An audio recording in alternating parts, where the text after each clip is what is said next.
মাদারীপুর 1 আসন থেকে নির্বাচিত মাননীয় সদস্য জনাব সাইদুদ্দিন আহমদ হানজালা। ধন্যবাদ। আসসালামু আলাইকুম রহমতুল্লাহি ওয়া বারাকাতুহু। মাননীয় স্পিকার, আপনাকে অসংখ্য ধন্যবাদ আমাকে সময় করে দেওয়ার জন্য। মাননীয় স্পিকার, প্রথমে আমি আমার নির্বাচিত আসন মাদারীপুর 1 শিবচরের সকল মানুষকে ধন্যবাদ জানাই। তারা আমাকে বাংলাদেশ জাতীয় সংসদে এসে তাদের মনের কথাগুলো বলার মতো সুযোগ করে দিয়েছেন। মাননীয় স্পিকার, আমার মাদারীপুর 1 এই শিবচর আসনে মোটামুটি আলহামদুলিল্লাহ সব কিছুই ঠিকঠাক আছে, কিন্তু তার মধ্যে একটি অবহেলিত একটি ইউনিয়ন রয়েছে, যেটি হচ্ছে চরজানাজাত, যেখানকার মানুষ অনেক কষ্ট করছে।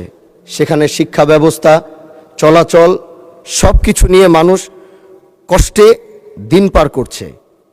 সেই জায়গাটা যদি আমরা ঠিক করতে চাই তাহলে বেশি কিছুর প্রয়োজন হবে না। শুধু সেখান থেকে যদি আমাকে একটি ছোটোখাটো একটি সেতু নির্মাণ করার জন্য যদি একটি ব্যবস্থা তারা মন্ত্রী মহোদয় যদি একটু করে দেন, তাহলে সেই জায়গার মানুষ একটু স্বস্তি ফিরে পাবে এবং সেখানকার শিক্ষার মানগুলো উন্নত হবে। এবং সেখানে মানুষ একটু অসুস্থ হলে ডাক্তারের কাছে আসবে, হসপিটালে আসবে, তারা চাইলেও সেখান থেকে আসতে পারে না। এজন্য আমি আপনার মাধ্যমে আমি অনুরোধ করতে চাই, আমার এই চরজানাজাত অবহেলিত এই ইউনিয়নটাকে যদি আমরা ঠিক করতে চাই, তাহলে